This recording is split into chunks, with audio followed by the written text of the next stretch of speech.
Bien, antes de hablar de pared celular, es importante recalcar, perdón, que, algunas bacterias van a tener ciertas cosas y otras no. Entonces, ya depende de cada bacteria en específico, si va a tener, por ejemplo, flagelo, porque hay algunas que no tienen flagelo, o hay algunas que no producen cápsula. Entonces, este, a partir de aquí de pared celular, ya la enorme cantidad de bacterias, casi todas tienen pared celular. Solamente hay un grupo que no, pero ya ese es un grupo muy, muy aparte. Pero, por ejemplo, en cuestión de capas, de las capas mucosas, de los flagelos, de las fimbrias, algunas tienen, algunas no tienen. Pero ya a partir de aquí, todas las bacterias van a tener este, estos tipos de estructuras. Y bien, empecemos a hablar ahora sí de la pared celular. Pues la pared celular, es una, por así decirlo, es una capa dura, rígida, que va a separar el exterior del ambiente con, el, con la membrana plasmática. Entonces le da forma a la bacteria, ¿no? Su función básicamente es darle solidez y darle presión, además de darle forma a una bacteria. Entonces, por ejemplo, vemos aquí en esta pequeña imagen, ¿no? La pared celular, cuando la bacteria está en una solución hipotónica, por así decirlo, una solución normal de agua, y se le quita la pared celular, la membrana y todo el contenido del interior de la bacteria empieza a salir y se rompe. Incluso muchos antibióticos explotan precisamente esta capacidad de la pared celular, desintegrándola o poniéndole inhibidores de la pared celular para que no la pueda formar una bacteria. Y precisamente se hagan estos poros por los cuales se vaya desinflando, se vaya lisando la bacteria, ¿no? Y se rompa y muera. Entonces, para eso es una de las funciones principales de la pared celular. Para que la sobreviviera sin membrana una bacteria necesitaría estar en una solución isotónica, o sea, con alta concentración de ciertos compuestos, por ejemplo, de sorbitol, por ejemplo, es un azúcar que se utiliza en el laboratorio para hacer precisamente protoplastos y sea un poquito más fácil este, meter a material genético.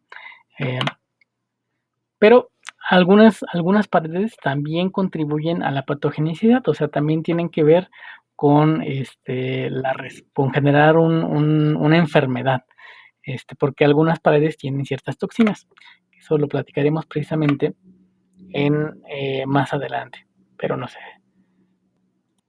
apuren, ya lo platicaremos en su momento. Básicamente, la molécula característica de la pared celular de las bacterias es el peptidoglucano. Este es un heterodímero, o sea, está compuesto de varias cosas, pero sus componentes principales va a ser la poli-N-acetilglucosamina y el ácido N-acetilmorámico. Y va a haber un pequeño grupo de aminoácidos que van a unir las cadenas. Obviamente, cada bacteria va a tener ciertas modificaciones en la cadena de aminoácidos, pero el N-acetilmurámico y la poli-N-acetilglucosamina van a ser exactamente las mismas. Aquí les muestro precisamente cómo se ven estructuralmente estas dos moléculas y más o menos cómo se ven las capas de, de, de estas fibras que van a estar componiendo la pared celular del peptidoglucano. Eh, entonces, aquí, por ejemplo, la parte rosita es el acetilmurámico, la parte cafecita de las fibras es acetilglucosamina y vemos precisamente la cadena de aminoácidos que están cruzando, ¿no? Entonces, varias capas de este entrelazado de fibras, de carbohidratos y de proteínas, bueno, de péptidos, pues va a ser precisamente la forma del péptido glucano que van a tener las bacterias. Como les digo, este es un compuesto característico, o sea, las paredes de bacterianas, todas van a tener péptidoglucano, todas van a tener este arreglo y puede variar en la concentración de algún aminoácido que se cambie uno por otro, pero eso ya dependiendo de cada una de las bacterias. Bien, entonces, una característica muy importante para clasificar a las bacterias ha sido, o desde un principio, la pared celular. Dado que en los primeros estudios con diferentes tinciones, Hans Christian Gram se dio cuenta de que algunas bacterias retenían más fácilmente el cristal violeta y otras no. Entonces, la técnica de tinción de Gram o de tinción con cristal violeta, básicamente tiene estos primeros pasos. Primero, a las bacterias ya puestas en un portaobjeto se les añade este cristal violeta, que es un tinte de color pues, violeta, de un púrpura muy fuerte, y después se les pone este yodo y se pasa por un poco por la flama. Eh, el yodo lo que va a hacer es como fijar el colorante. Después se decolora utilizando alcohol para quitar el exceso de colorante y al final se le pone safranina. ¿De qué se dio cuenta Christian Gram? Gram se dio cuenta de que algunas células, algunas bacterias, perdón, perdían el cristal violeta en el paso de la decoloración. Entonces, utilizando otro color, otro tinte, que en este caso se utiliza la safranina, estas obtenían un color rojo. Y entonces ahí, a partir de ahí, clasificamos a las bacterias entre gram positivas y gram negativas. Entonces, ¿qué es lo que pasa en cada uno de los pasos? Básicamente, como les el primer paso es que el cristal, la primero se pone el cristal violeta, lo cual entra dentro del péptido glucano. El yodo ayuda a que se fije, pero cuando se pone perdón, el alcohol, el solvente, en las gram negativas se pierde, porque hay solo una capa muy pequeñita de péptido glucano. Lo vamos a ver con más detalle ahorita. Y cuando se pone el segundo colorante, en este caso la safranina, sí se queda y dado que no se utiliza otro colorante más o otro paso de solvente para quitar el exceso, se queda fijo en el péptido glucano. Entonces, por eso las gram negativas las vemos rojas y las gram positivas se quedan con el color violeta del cristal violeta. Entonces, como ven, aquí les pongo una imagen precisamente de cómo se ve una fotografía de una mezcla de bacterias gram negativas con gram positivas. Pues de gram negativas se ven púrpuras, gram negativas se ven rojitas por la safranina. Entonces, obviamente hay una diferencia entre las paredes de cada una de ellas.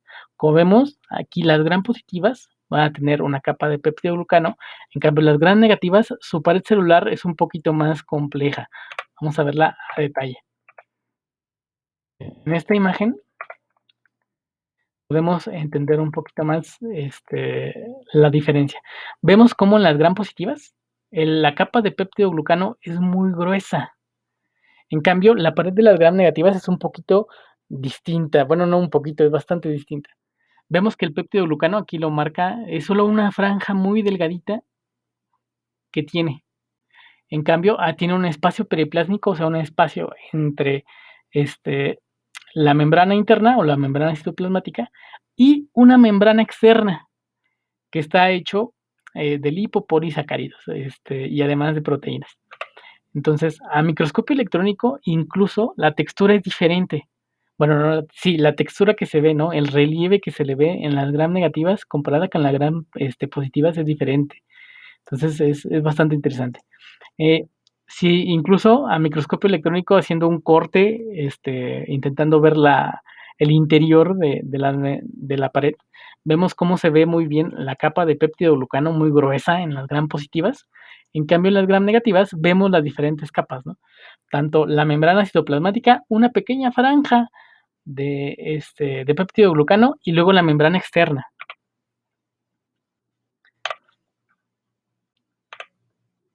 Bien, hablemos un poquito un poco más acerca de las diferencias que hay en gram negativas y gram positivas. Aquí vemos la pared celular de una gram positiva, donde hay unas pequeñas moléculas que hay que como sobresalen. Estos se conocen como ácidos teicoicos y lipoteicoicos. ¿Cuál es la diferencia entre uno y otro? La diferencia es que el ácido lipoteicoico está unido a la membrana. En cambio, los ácidos teicoicos solamente están unidos a la pared. Uh-huh. Bien. Estos van a ser polímeros de un polialcohol, puede ser glicerol o ribitol, unidos mediante enlaces fosfodiéster, algunos unidos desde la membrana, otros desde la pared y algunos van a sobresalir por fuera de la pared. El ácido lipoteicoico actúa como un regulador de la pared autolítica, de las enzimas autolíticas de la membrana que se llama muramidasa. O sea, sirven en parte para regular la producción de los diferentes componentes de la pared celular. Y el hipoteicoico, perdón, el teicoico tiene propiedades antigénicas y es capaz de estimular la respuesta inmune. O sea, puede ser reconocido por los PAM, es un PAM, por así decirlo, que es reconocido. También el péptido glucano es parte del PAMP, que pueden ser reconocidos por las células del sistema inmune. Y muchas veces este tipo de ácidos teicoicos pueden generar cierta toxicidad. Bien. Ahora vamos a ver con un poquito más de detalle la membrana externa de los gram negativos.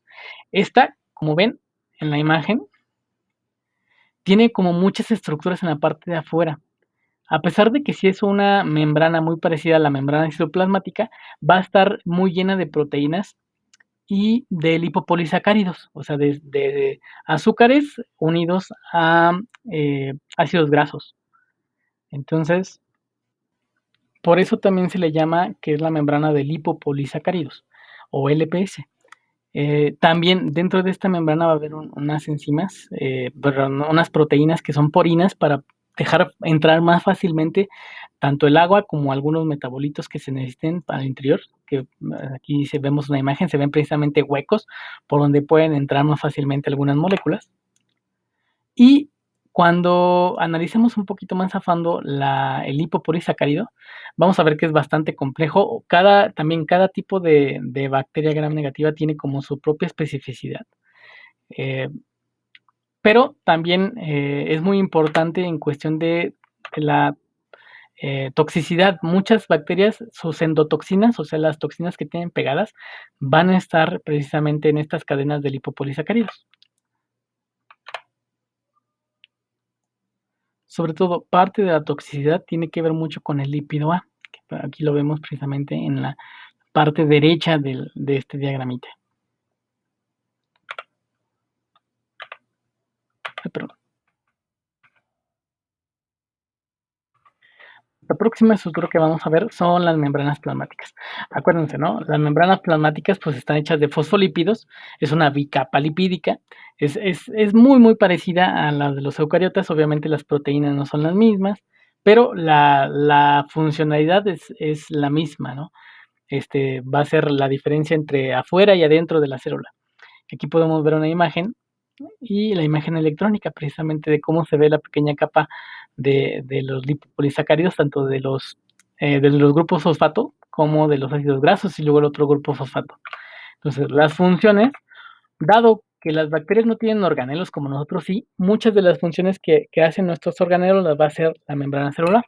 En este caso, pues es una barrera permeable. Obviamente algunas moléculas pueden entrar y salir gracias a la permeabilidad que tiene la membrana.